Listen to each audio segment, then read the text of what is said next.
नहीं, तो मैंने नहीं देखी नहीं एनिमल, देखी आज नहीं तक? नहीं ओके, एनिमल नहीं देखी, लेकिन जो कमेंट था वो मेरे हिसाब से वो उसके लिए एनिमल देखने की ज़रूरत नहीं है उसके ओके, नीचे नो लिखने के लिए, तो वो मैंने ओके। इट्स मतलब ओपन टू इंटरप्रिटेशन। नहीं नहीं, it is not open to interpretation, no का एक इट्स ही नो मीन्स इंटरप्रिटेशन नो। है कि भाई क्या कर रहे हो, तो बस यही वजह से। और आपने ये मूवी मतलब लिखना कब स्टार्ट करी थी? Around which year? 2014 में, 2014 में? 14 में लिखी थी, मसान के सबमिट होने के बाद, मतलब मसान का जब प्रेप चल रहा था, नीरज प्रेप कर रहा था जी। जनवरी फरवरी में, 2000 जून में मैंने पहला रजिस्टर करवाया था, ये मेरे पास ओके। कॉपी रखी हुई है 2014 जून की, SWA की। तो मतलब शक्तिमान में वो बोल रहा दूध पियो और है ना छोटी-सी। दीवार मत चाटो और इस तरह की बच्चों को जो क्या जी। चीज़ें बताता था, तो वो हमको लगता था ये सब हम थोड़ा सीखने के लिए बैठे हैं यहाँ पे, तो वो नहीं देखते थे।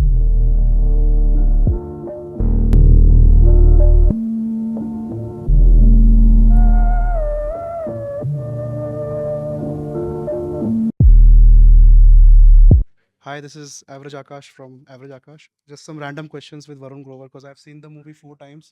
कुछ मैं इसको ना मूवी को माँ भगवती आईआईटी कोचिंग के टाइम से फॉलो कर रहा हूँ जो आपने तब 2014 में जब मैं बॉम्बे आया था ना तो आपका एक सनडांस वाला आर्टिकल आया था, हाँ उसका मैंने समरी पढ़ा था। तो वो थी ना सिनॉप्सिस, उसमें एक बड़ा भाई भी होता है जिससे ये पूरी फैमिली बात नहीं करती कभी, हाँ और फिर भाग जाता है शादी वादी करके किसी दूसरी हाँ लड़की के हाँ। साथ। आपने वो पूरा सेगमेंट रिमूव क्यों किया और सिंगल बेटे की स्टोरी क्यों सुनाई? क्योंकि वो मुझे लगा कि माँ बाप की कहानी और ज्यादा फोकस में आएगी अगर बच्चा एक हो, अगर अच्छा। दो होंगे तो फिर वो मेरे को उसकी जिंदगी में भी जाना पड़ेगा, या ये जो एक जो लोनलीनेस का जो ओके। एक मुद्दा है फिल्म में जो पेरेंट्स का, हम्म।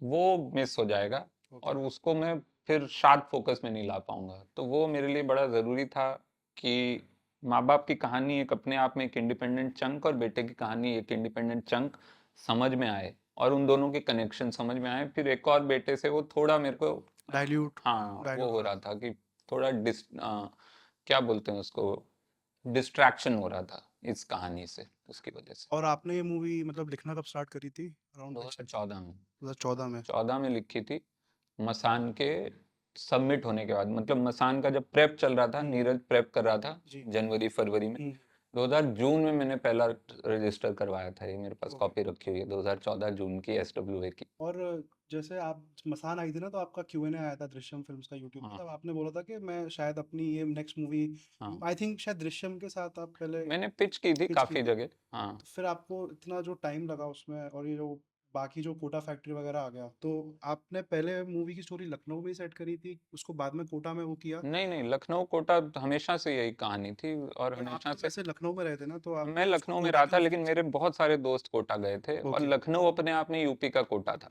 ओके। लखनऊ में ना बहुत सारे बिहार और यूपी के बाकी जगहों से, गोरखपुर, बनारस, काफ़ी जगहों से, इलाहाबाद से लोग आते थे, क्योंकि लखनऊ में दो तीन बहुत बड़ी कोचिंग थी। जी जी। तो ट्राइवैग नाम से एक कोचिंग थी, एक जोशी सर थे मैथ पढ़ाते थे, एक रूबिक रोस्ट्रम नाम से फिजिक्स की बहुत बड़ी कोचिंग थी।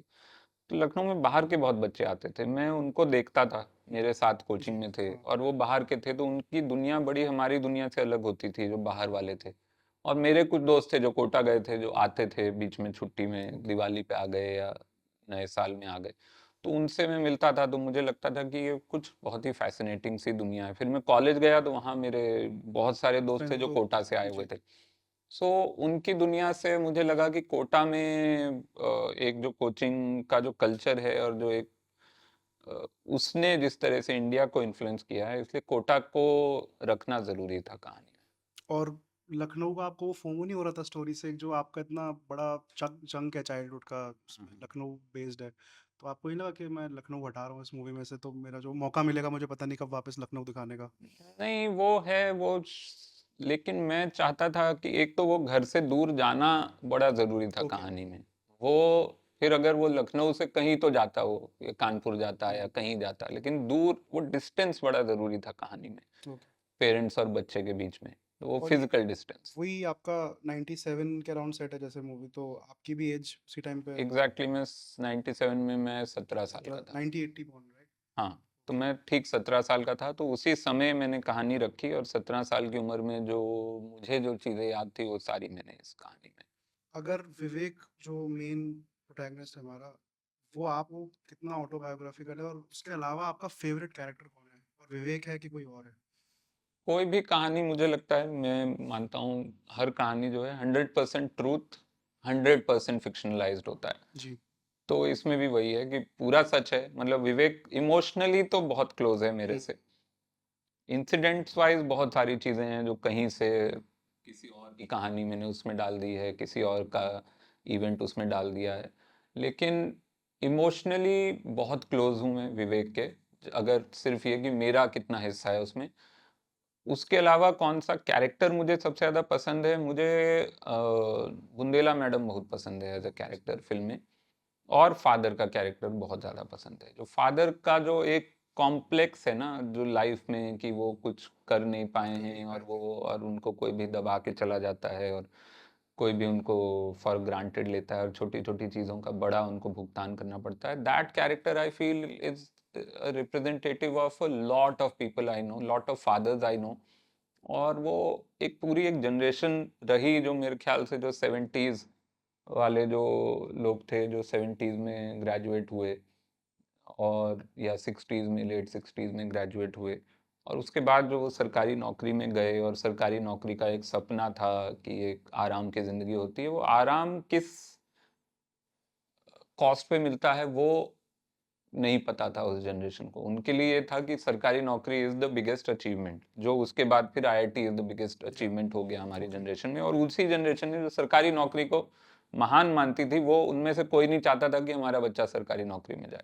वो चाहते थे कि तुम एमएनसी में जाओ, क्योंकि सरकारी नौकरी का जो टॉक्सिसिटी है वो उन्होंने देख लिया था। हुँ।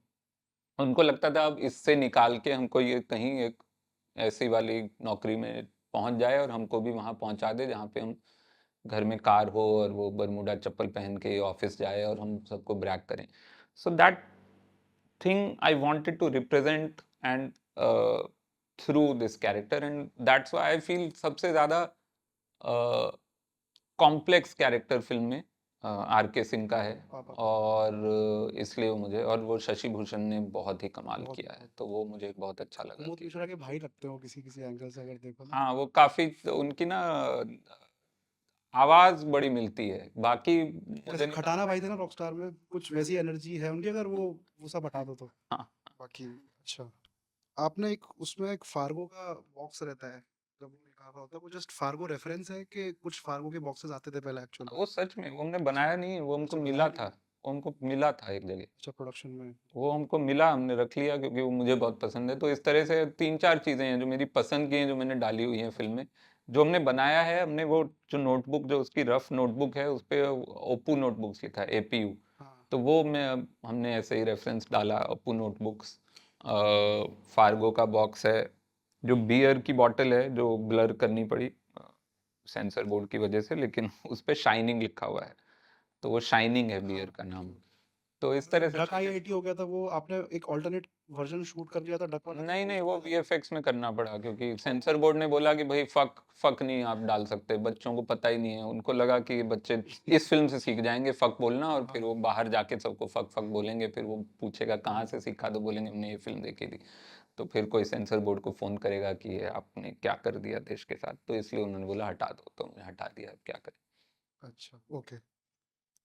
और आप जो वंडर ईयर शो था, तो आपने सारिका की कास्टिंग के लिए जो विनी कैरेक्टर होता है, उसका रेफरेंस पॉइंट लिया था क्या? कि नहीं, वो तो वंडर ईयर मैंने देखा नहीं देखे है, नहीं वंडर ईयर? नहीं। ओके। शक्तिमान देखते थे आप? आप तो तब बड़े हो गए होंगे ना शक्तिमान, हाँ, कुछ? वही शक्तिमान जब हम बड़े हो गए तब आया, तो हमको लगता था ये क्या बच्चों के, अब हम बड़े हो गए हम नहीं देखेंगे। तो मैंने देखा है, मतलब मुझे पता है शक्तिमान, 4-5 एपिसोड देखे होंगे, but I never got into it because तब तक एक जितने आप बड़े हो जाते हो ना 16-17 में, आप 16 की जगह आप 20 का बिहेव करते हो, क्योंकि हाँ, आपको लगता है बड़ा अब होने हम का। थोड़ा बच्चे हैं, अब हम ये सब क्यों देखेंगे? तो वो फिर उस चक्कर में छूट गया, जबकि मैं देख सकता था शायद, इतना भी बड़ा नहीं हुआ था, बट नहीं बड़ा देख उस टाइम पे आपको शक्तिमान क्रिंज लगता था कि ये कुछ क्रिंज, महाभारत और ये सब सेम टाइम पे आ रहे थे ना, तो हाँ, 4 2-3 साल के गैप से 4 साल। क्रिंज नहीं लगता था इनफैक्ट, क्योंकि उसी टाइम पे वो आ रहा होता था, अलिफ लैला आता था, मैं वो कैप्टन देखता था। व्योम अलिफ लैला आता था, कैप्टन व्योम तो उससे थोड़ा पहले का था। थोड़ा-सा पहले। हाँ, वो हमने देखा है। अलिफ लैला भी वो, जबकि वो भी बहुत टैकी था, लेकिन वो हम देखते थे, हमको मज़ा आता था क्योंकि उसमें कम से कम थोड़ी बड़ों की कहानियाँ होती थी, हुँ। लव स्टोरीज़ होती थी। ये तो मतलब शक्तिमान में वो बोल रहा है दूध पियो और है ना जो दीवार मत चाटो और इस तरह की हाँ। बच्चों को जो क्या चीज़ें बताता था, तो वो हमको लगता था ये सब हम थोड़ा सीखने के लिए बैठे हैं यहाँ पे, तो नहीं देखते थे। और जो आपका मेन प्रोटैगनिस्ट का नाम विवेक और लड़की का नाम सारिका, इसका कोई रीज़न है कि बस आपको अच्छा लगा इसलिए? नहीं, सारिका ऐसे ही है, सारिका के पीछे कोई रीज़न नहीं है, मैं एक पीरियड करेक्ट नाम सोच रहा था, तो मुझे लगा हाँ, सारिका एक बहुत ही उस टाइम के हिसाब से करेक्ट नाम है। विवेक का नाम विवेक इसलिए क्योंकि हमारा घर लखनऊ में विवेक खंड में था। ओके। तो विवेक खंड हमारे मोहल्ले का नाम था, तो मुझे लगा कि विवेक खंड का हम एक रेफरेंस डाल दें, तो और वो उसके मकान का नंबर भी हमने वही रखा है जो हमारा मकान का नंबर था, 3/159। वो हाँ, मैंने आपके एक बचपन की फ़ोटो देखी है, आप पापा के साथ खड़े हो ना, तो उसका घर का लुक काफ़ी वैसा ही है, हाँ, सिमिलर है उससे। हाँ, तो वो हमने घर का नंबर भी वो रखा और फिर विवेक के नाम पे, विवेक खंड के नाम पे विवेक का नाम रखा। एक उसमें जब वो फॉर्म भर रहा होता है ना, तो उसका जो वो है ना राइटिंग पैड, वो हाँ, वरुण लिखा हुआ है उसपे पीछे, वो आपने नोटिस किया? ये तो प्रोडक्शन डिज़ाइन टीम प्रोडक्शन ने ही वालों ने कुछ हाँ, मस्ती की होगी मेरे साथ, हाँ, हाँ, मुझे नहीं पता उसपे था ये। पीछे वरुण कंपनी का वो रहता है पैड, तो मुझे लगा ये कोई हिडन अच्छा, ईस्टर एग है मूवी का। ओह! हाँ, ये मुझे भी नहीं पता है। मुझे ये पता है कि शुरू का जो एनिमेशन आता है ना, जो हाँ, टाइटल हाँ। एनिमेशन है, उसमें ऑटो जब दिखाया है ना, ऑटो रिक्शा, हुँ, हुँ। उसके नंबर में वीजी डाला हुआ है एलन शॉ ने। तो नंबर जो है अच्छा, ओके। वीजी 11 समथिंग है। तो वो एलन शॉ ने डाला था, वो भी मेरे को बहुत बाद में पता चला, नहीं तो मैं बदलवा देता। लेकिन वो जब अप्रूव होके जब आ गए टाइटल, मैंने बिग स्क्रीन पे देखा, मैंने बोला यार ये वीजी लिखा है। मैंने बोला ये क्यों किया आपने? बोला ऐसे ही अच्छा, बाद में ढूँढने सेक्सी के लग लिए। रहा हाँ, था। तो और ये जो एनिमेशन का स्टाइल है, आपके लिए वो एफटीआई के जो और जो ये एनएफडीसी वाले जो वीडियोज़ नहीं होते थे पहले एनिमेशन वाले, वो एक रेफरेंस पॉइंट थे क्या? नहीं, हमारा कोई रेफ़रेंस नहीं था। नहीं था मैंने कोई कोई रेफरेंस? रेफ़रेंस ही नहीं दिया था। मैंने ये बोला था कि आप जो करते हो ना, जिस तरह का सीमलेस एनिमेशन है, हुँ, तो एलन शॉ की ख़ासियत ये है कि वो बहुत शार्प कट्स वाले एनिमेशन नहीं होते हैं, वो सीमलेस होते हैं कि कोई एक एलिमेंट है जो स्क्रीन पे है, वही कुछ और ट्रांसफ़ॉर्म होके बन जाता है, जो वाटर कलर के साथ बहुत अच्छा हुँ, जाता है, हुँ। क्योंकि एक तो वाटर कलर में फ्लोई क्वालिटी है। फिर उस एनिमेशन में ही वो जो नूडल चल रहा है, फिर इधर से कोई चीज़ आ गई, वही चीज़ ट्रांसफ़ॉर्म होके कुछ और बन गई, या जो बीच में जो आईआईटी वाला एनिमेशन है, जो आईआईटी के ओरिजिन वाला, कि वो जेल था, फिर जेल से वो आईआईटी बना, और उसमें जो चीज़ें ना फ्लो कर रही हैं, वो मुझे बहुत अच्छा लगता था। बस वो स्टाइल, तो वो एलन ने ही डिसाइड किया, हमने कोई पुराने कोई रेफ़रेंस नहीं दिए। क्योंकि जो पुराने रेफ़रेंस हैं जैसे 90s के, वो एक चिड़िया अनेक चिड़िया, वो बहुत ही अलग तरह का हाँ, वो एनिमेशन अलग है। था। और वो उसमें हार्ड कट्स हैं बहुत सारे, प्लस उसमें बहुत वेल डिफाइंड लाइन्स हैं, वेल डिफाइंड कैरेक्टर्स हैं, वो जो लड़की और चिड़िया और सारे जो भी हैं। तो हम वो नहीं करना चाहते थे। नहीं, जैसे वो जो 70s की जो ये ऋषिकेश मुखर्जी और ये उनकी मूवीज़ के जो ओपनिंग क्रेडिट्स होते हैं ना, उनमें काफ़ी एनिमेशन से शुरू हाँ, होती थी। वो किसी और ने भी पॉइंट आउट हाँ, किया कि वो मेरे ख्याल से कथा का जो है, हाँ, सही हाँ, परांजपे सही का फाइन कथा का ओपनिंग में भी इस तरह के या कछुए और कछुए खरगोश और वाले खरगोश का एनिमेशन बना ने, था। लेकिन वो हमारा डेलिब्रेट वो नहीं था मुझे लगा आप शायद उस रेफरेंस। वाइब के लिए जाना चाह रहे हो कि एक ओल्ड नहीं, स्कूल वो लेड एक बैक वाला। वही है, एक वो है कि बहुत सारी चीज़ें ना, वो जो आपको पसंद है, जिसने आपको बनाया है, वो फिर सबकॉन्शियसली वो चीज़ें आ जाती हैं। अभी सई परांजपे और बासु चटर्जी और ऋषिकेश मुखर्जी, ये तीनों का सिनेमा मुझे सबसे ज़्यादा पसंद है पिछले 40-50 सालों में, कि जिस तरह की वो मिडल ऑफ द रोड्स कहानियाँ, नॉर्मल मिडिल क्लास फैमिलीज़ की और उनके छोटे-मोटे बड़े छोटे-बड़े कॉन्फ्लिक्ट्स की, तो वो कहानियाँ बहुत पसंद है, वो वर्ल्ड बहुत पसंद है, तो वो इंटेंट था subconsciously in the overall film making, not just in animation. But it just happened कि वो ओपनिंग में एलन शॉ ने बीच के एनिमेशन किए, हमने उससे पूछा कि ओपनिंग का भी कर दोगे क्या? तो फिर उसने बोला क्या कोई म्यूज़िक है या क्या है? तो हमने बोला कि वो मेड इन इंडिया पे करना है। तो शुरू में मेड इन इंडिया गाने के हिसाब से उसने कुछ एक रफ़ सा ड्राफ्ट भेजा, एनिमेशन करके नहीं, सिर्फ स्केचेस का। फिर पता चला कि नहीं, नूडल सा दिल, हम नया गाना बना रहे हैं, तो फिर वो गाना भेजा, then he did the full thing. But later when lots of people started pointing out कि ये तो सही परांज पे जैसा लग रहा है, तो वो बहुत अच्छा है, बहुत मेरे लिए तो बहुत खुशी की बात है कि अगर वैसा लग रहा नहीं लग रहा था। ओके, बहुत मज़ा आया। आप अब डायरेक्ट करोगे दोबारा कि आप बहुत एग्ज़ॉस्ट हो गए थे डायरेक्शन है। में? अभी तो एग्जॉस्ट हो गया हूँ, तो वैसे भी मैं कुछ इमीडिएटली लिखा भी नहीं है आपने मतलब कि बहुत नहीं, सारा दो दो हैं, एक स्क्रिप्ट रेडी है और एक स्क्रिप्ट लिख रहा हूँ, लेकिन इमीडिएटली तो नहीं करूँगा। मतलब वैसे भी ओके। इमीडिएटली मैं करना भी चाहूँ तो नहीं होता है यहाँ पे, मतलब मैं हुँ। चाहूँ कि आज ही कर लूँगा तो भी वो 2 साल लग जाते हैं बनाने में। अब तो श्रीराम राघवन है आपके पास फिर भी। नहीं, लेकिन टाइम लगता है यहाँ पे, क्योंकि बहुत सारी चीज़ें होती हैं, बहुत ओके। पिचिंग करो, पहले प्रोड्यूसर ढूंढो, फिर उसके बाद एक्टर ढूंढो, फिर उसके बाद शेड्यूल बनाओ, बहुत सारे काम होते हैं। बट जनरली इस साल तो नहीं करूँगा 100%। मतलब इस साल मैं शुरू भी नहीं करूँगा काम किसी फिल्म पे। इस साल मैं स्टैंड अप करना चाहता हूँ, और जो दूसरी स्क्रिप्ट जो लिखनी शुरू की है वो ख़त्म करना चाहता हूँ। So okay. डेफिनेटली वो 2 स्क्रिप्ट रेडी होंगी मेरे पास इस साल के अंत तक, फिर अगले साल देखता हूँ कि क्या होता है। But I will take my time, और एक टाइम पे एक ही काम करता हूँ मैं, तो थोड़ा अभी 2-3 साल लगेंगे शायद, ओके। 2 साल। कोई इसमें केक ना दिखाने का रीज़न क्या था? और कोई आपकी जो बचपन की कोई ऐसी एक एक्चुअल इंसिडेंट है जो आपने मूवी में डाल दिया? जैसे आपने बोला कि चलो फ़िक्शन और ट्रू हाँ, होता है दोनों। तो केक ना दिखाने का रीज़न अभी तो नहीं मैं बता सकता, बाद में बताऊँगा अच्छा, ऑफ ऑफ कैमरा। कैमरा। हाँ। ओके। दूसरा ये है कि क्या पूछा आपने? मेरे हाँ, बहुत बचपन सारी का। चीज़ें यार, बहुत सारी। राइट फ्रॉम दैट क्रीपी गाय, वो फ़ोन हुँ। जो है, आपके पास था क्या बचपन में एसटीडी नहीं, कोकिया वगैरह? मेरे दोस्त के घर पे था। ओके, तो मेरा बहुत क्लोज फ्रेंड था, उसके घर पे पीसीओ था, ओके। और उनके वहाँ ये इंसिडेंट हुआ था जहाँ पे एक लड़का आता था और दोपहर को रैंडम कॉल करता था, और रैंडम शॉन लड़कियों को। माइकल्स बन गए। और वो शॉन माइकल्स तो मेरा अपना एक बहुत फैन था शॉन माइकल्स का, अच्छा। तो मैंने वो उसको डाल डाल दिया। बट वो लड़का आता था, और फिर बाद में हमको पता चला कि वो एक बहुत अच्छे प्रेस्टिजियस कॉलेज में पढ़ता है, और हम लोग काफ़ी शॉक्ड हुए थे, क्योंकि हमारे दिमाग में भी यही था कि जो लोग आईआईटी जाते हैं वो बड़े अच्छे होते हैं, बहुत है ना, सभ्य होते हैं और वो हुँ। सब। तो हमारे लिए वो शॉकिंग था। और तो वैसे वो ही पिटा था एक्चुअल जैसे मार पड़ी थी उसमें उस टाइम। पिटा नहीं था, कुछ लोगों ने उसको बस धम बोला था, अच्छा, कन्फ्रंट किया था, ओके। फिर वो किसी और पीसीओ जाने लगा।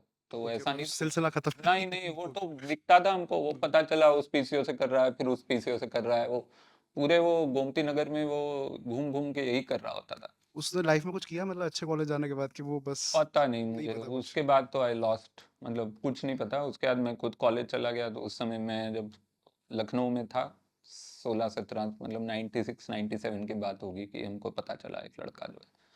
तो वो एक्चुअल इंसिडेंट था। This thing of what happens to R K Singh regarding the cake, उस तरह का कुछ सिमिलर एक हुआ था एक अंकल के साथ हमारे वहाँ पे, कि ओके। ऑफिस में एक बहुत ही छोटी सी कोई मिस्टेक से उन पे बहुत बड़ा एक्शन ले लिया गया था, जस्ट बिकॉज वही इंसल्ट टू तो वो समथिंग। केक उनको बनवाने को दिया गया था कि उन्होंने बस उनका काम बस टेबल पे लाने का था आरके से? उनको बनवाने का पीछे एक सीन है ना, हाँ, उसमें वो उसमें बोलते डिस्कस हैं कर कि रहे हैं कि भाई आज़ादी लिख तुमको दो। बनवा के ले आना, हाँ तुमको बनवा के लाना है। अच्छा, तो तो वो भी था, वो थोड़े बहुत सारी एब्सेंट चीजें। माइंडेड चल रहे थे क्या उस टाइम पे? हाँ, अच्छा, बहुत ओके। सारी चीजें थी फिल्म में जो मेरे अपने एक्सपीरियंसेस से ही थी, या जो रियल लाइफ में हुआ है, hmm, including that whole how how Vivek tries to pleasure himself. Hmm. वो सच है, मतलब वो मेरे ख्याल से वो मैं नहीं, बहुत सारे लड़के भी डिक्शनरी खोल के ही खुश होते थे कि अरे अच्छा। मुझे बस उधर एक कॉम्प्लीमेंट देना है क्योंकि मैंने इतनी बचपन से मूवीज़ देखी है, जब भी किसी पिक्चर में लाइट जाती है ना, तो वो लाइट जाने वाला इफ़ेक्ट क्रिएट नहीं हो पाता कि उसमें ना ऐसे वो लोग सिनेमेटोग्राफर्स थोड़ी-सी ब्लू लाइट लगाएँगे पीछे से कि आपको दिखता रहेगा हाँ सामने से, बट वही सीन में मुझे पहली बार फीलिंग आई है कि हाँ, लाइट जा चुकी है सच में और फिर वो टॉर्च से तहकीकात-वहकीकात देख के सामान चेक करने आ रहे, तो वो सही। सिनेमेटोग्राफर को या आपको क्रेडिट दूँ अरे साथ में नहीं, बहुत सिनेमेटोग्राफर को ही दो, वो बड़ा टफ दिन था हमारा, बट वो बहुत बढ़िया काम था। Thankfully we pulled it off and we wanted to keep it real. नहीं तो वो, हाँ, फिल्मों में हमेशा वो सही बात है, फिल्मों में लाइट जाती है तो लगता हाँ, है कि अरे इतनी रोशनी थी, तुमने जलाई क्यों थी, एग्ज़ैक्टली। है ना, क्यों वेस्ट कर रहे थे, इतने में ही मोमबत्ती बहुत भी है। जलाएँगे तो पूरा पीछे का ही हाँ, बैकग्राउंड एक लाइट अप हो जाएगा। मोमबत्ती से पूरा हाँ, घर में है वो पूरा घर। उजाला हो जाता है, वो हाँ, सही। हाँ, थैंक यू, या राइट। दैट्स। और एक जस्ट रैंडम आपका मैंने एआईबी का बहुत सालों पहले पॉडकास्ट सुना था, उसमें आप बता रहे थे कि अब्बास मस्तान को ना दूधी की सब्जी खाने के बाद हाँ आइडियाज़ आते हैं। हाँ। वो कौन-सी मूवी लिख रहे थे आप लोग? क्योंकि आपका कुछ वो राइटिंग क्रेडिट नहीं है। फिल्म नहीं नहीं, फिर वो हुई नहीं फिल्म। अच्छा, मुझे लगा नकाब वगैरह नहीं कुछ। नहीं नहीं, ओके। अरे यार कोई होती मैं तो टी शर्ट पहन के घूम रहा होता, मैंने अब्बास मस्तान की फिल्म लिखी होती तो, इंडियन लेकिन नहीं। आप तो लेकिन बहुत ऑब्सेस्ड है ना उनसे, कोहेन मुझे ब्रदर्स बहुत वाला वीडियो भी पसंद है, बनाया था मुझे आपने बहुत पहले। मजेदार लगते हैं वो, और उनका काम बहुत ही अपने आप में, एक जो उनकी ऑनेस्टी है ना, to and commitment to masala cinema and enjoyment, and there is an innocence to it also. There is no show off कि हाँ मतलब हम ना वो जो आपको dazzle कर देंगे, they are what they are and they are fun. Favourite Abbas Mastan movie? Baazigar बहुत बाजीगर, पसंद बिकॉज़ ऑफ है। शाहरुख और जस्ट बाजीगर, खिलाड़ी also, खिलाड़ी is also great. Lord Bobby के एरा वाला अब्बास मस्तान। लॉर्ड बॉबी के एरा वाला हमराज अच्छी है एक्चुअली, हाँ, मजेदार तब है। तक तो आप आईआईटी वगैरह जाके बहुत आपको हाँ वो सब ऐसा लगने लगा होगा ना कि हाँ, लेकिन मुझे बाजीगर तो खैर कमाल ही है, मतलब वो फिल्म तो was I think a landmark film in the 90s also, and for Shahrukh Khan's career also, मतलब वो it suddenly gave rise to a new kind of actor. Like no one else was doing that no one kind of else, no one thing at else. that time. Na? To be a hero and anti-hero and kind of giving full justification to his character, and the and the whole घटिया आदमी भी है, अच्छा आदमी भी है, आप समझ भी रहे हो क्यों घटिया है, वो बहुत वेल डिफाइंड एंटी हीरो था, तो बहुत यूनिक था वो, मतलब it just set him apart from a lot of his contemporaries at that time. No one else was doing that. तो कमाल था। और आपका मैंने अनुराग कश्यप के उस पर नो कमेंट देखा था ना वांगा के साथ फोटो पे, आपको एनिमल कैसी लगी थी अगर आप बताना है नहीं, तो? मैंने नहीं देखी नहीं एनिमल, देखी आज नहीं तक? नहीं, एनिमल नहीं देखी, लेकिन जो कमेंट था वो मेरे हिसाब से वो उसके लिए एनिमल देखने की जरूरत नहीं है उसके ओके, नीचे नो लिखने के लिए, तो वो मैंने ओके, मतलब इट्स ओपन टू इंटरप्रिटेशन। नहीं नहीं, it is not open to interpretation, no का इट्स एक ही नो मीन्स इंटरप्रिटेशन नो। है कि भाई क्या कर रहे हो, तो बस यही और था। बस एक रैंडम चीज़ बताना चाहता हूँ, मैं जब मैं भी तीसरी चौथी बार देखने गया था ना ओबरॉय मॉल में, तो मैं थिएटर से निकला और सुभाष घई भी निकल रहे थे मूवी देख के, तो world has come to a full circle. Subhash Ghai ये all all India all rank India देख के रैंक देख निकल के रहे आए थे? थे, यस। अच्छा। ओबरॉय मॉल में उनको अच्छी भी लगी थी क्योंकि उनके आसपास उनके एक दो को राइटर असिस्टेंट टाइप के हाँ लोग हाँ थे, हाँ। तो फिर मैंने कहा वो एआईबी के पॉडकास्ट से अभी तक जो जर्नी रही है वो दुनिया एकदम वो होता है ना यूलर्स इक्वेशन वाला सीन हो चुका है एकदम। अच्छा, कमिंग सही टू अ सही, फुल सर्कल। बहुत ओके, सही, थैंक यू सो मच, बढ़िया, थैंक चल यू। थैंक यू, अरे मजेदार था। ओह।